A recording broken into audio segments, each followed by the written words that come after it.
the approach wouldn't surprise anyone in this room. We imagined in this assembly of pioneers of tools that each of us would lead any organization to comply with the principles to arrive at full sustainability, and the rhetoric question to each pioneer was, for what purposes can we use your tool in this process, and for what purposes is your tool worthless? And that is a harsh question to ask, but after 2 years we actually arrived at a consensus paper that was published in the United Nations Official Journal for Sustainable Development. The conclusions were that there are many good tools and concepts, and they all have their different strengths and gaps that we outlined in this paper, and none of them can replace the big picture, the unifying framework that I've talked about now. But if you have that, you can make better use of any tool and concept, because you know what it is good for and what it is worthless for, so that you need another tool for that purpose. So you begin outlining the big picture, and then you select the tools you need, and then you inform those tools by that same framework. That is the conclusion of this paper. So, this framework I've been talking about is truly unifying, because it is attempted to be unified. That's how we designed it for a 20-year consensus process between scientists across the globe, together with business executives, mayors, politicians, economists, and so forth. You can use it for any organization, any field, any region, and it changes the perspective from fixing problems in water, fixing problems in traffic, fixing problems in energy, education, to bridging a gap to full sustainability in joint ventures together. And again, it makes better use of those tools and concepts. We have now put this into a clinical conference also for research. So I'm the chairman of the Rechange program, which was founded 3 years ago in Sweden. And the whole idea is to develop this framework, scrutinize it, become even better with it, and develop it with tools like system dynamic modeling, indicators, management systems, all aligned with one and the same framework, if that would be needed by anyone using the framework. And now, scientists, professors all around the world, using this framework for different reasons. For instance, in Israel, using it for conflict resolution across Palestinians and Israelis, trying to solve sustainability problems together, thereby creating trust. They need a framework which is unifying and robust into something called peace parks.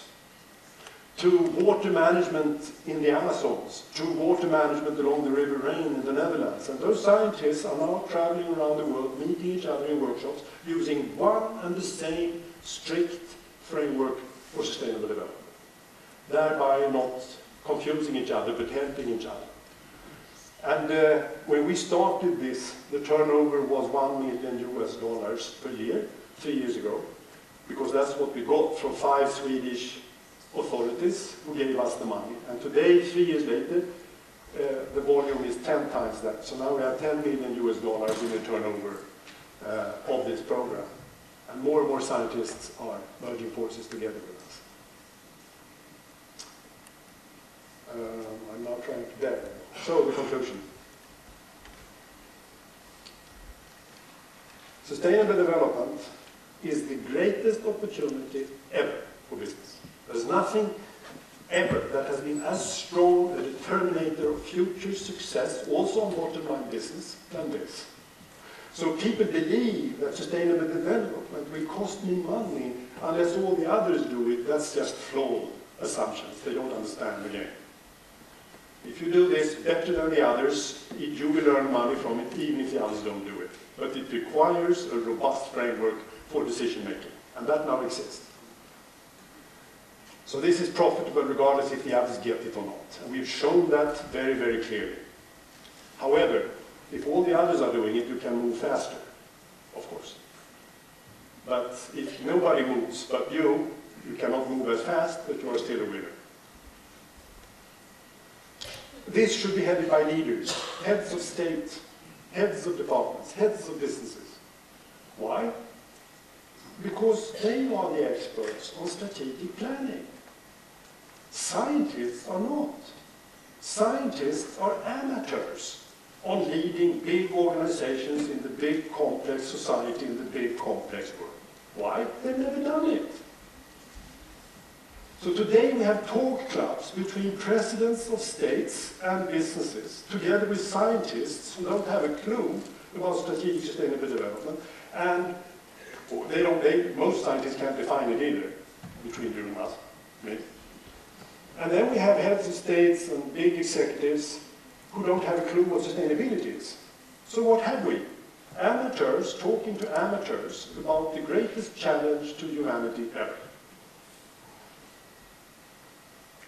However, we have also shown that if a leader gets it, they just move along. And they are strategists, and they come up with solutions that no scientist would dream of. Just the way they have solved the problem with more mercury in low-energy lamps in Sweden. You know, should we pollute a little bit with mercury, or should we save energy? And there is no solution scientifically. But if you are a strategist, you can move towards neither wasting energy nor polluting with mercury if you do it right. So the solutions come from businesses and mayors who are strategists. And then we publish in scientific journals how there are solutions to those problems that could not be cracked by scientists because they are not strategists. So a number of the problems that are facing sustainability cannot be solved by traditional scientific methods. They must be solved by strategists, but the strategists must be informed by scientists how to define sustainability and smart guidelines to get there. And then they just do it. And then for those of you who are intellectually particularly interested, there is only one way of dealing with system boundaries, and that is by knowing the end game. Otherwise, that is a problem that is tormenting sustainable developments all the time. Say that you are selling hamburgers here in Turkey, and then you ask a scientist, how can I sell sustainable hamburgers? To a professor. And the professor, can you see this professor in front of you? He does this with his fingers. Are you talking about your little factory or your little shop? Or are you including agricultural systems feeding hamburgers into your shop? Or do you include waste management? Do you include the whole world? And then a smile is spreading on the professor to demonstrate how unfeasible this would be, how childish this person is, even asking the question. At the same time as the hamburger salesman and the professor knows in deep in their heart that there is no other definition. Yes, I want to be sustainable, taking the whole world into account. And then the professor says, well, due to system boundaries, that's impossible, I have to say. And that answer is simply based on a flawed understanding, a misunderstanding.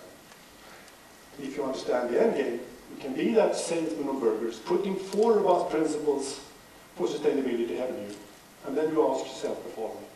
Anything in the whole world I need to take into account. For me to comply with those principles, I need to take into account, regardless of where it is. And everything in the whole world that has got nothing to do with me to meet those principles, I need not take into account. So you use purpose as system boundaries. Can that be done scientifically? Oh yeah, modern system science allows us to do it. And if that salesman of burgers would end up into difficult mathematical problems, we have scientists in the reshape program who can help him modeling it. To give him the best advice when it comes to expected return on investments and so forth. This is the only way of dealing with trade-offs. I assure you that if you and I would start a company and I would suggest to do that, and you would suggest let's produce that instead, we can be absolutely certain that this comes with a few side effects and some advantages, and they come in different dimensions, price and toxicity and functionality, and scientifically you cannot in a snapshot evaluate which is the best. But if you know the end game, you can evaluate which is the smartest stepping stone to choose if that is where we want to be. So again, you can use it for trade-offs. I won't dwell more on this, but it is well modeled, well described. And the final point. There's no finer thing for community building than understanding what you are supposed to do together. Not only when you cure cancer, but whatever you do. It is just phenomenal to be inspired by one and the same goal and then go for it. And in complex systems, it must be principled.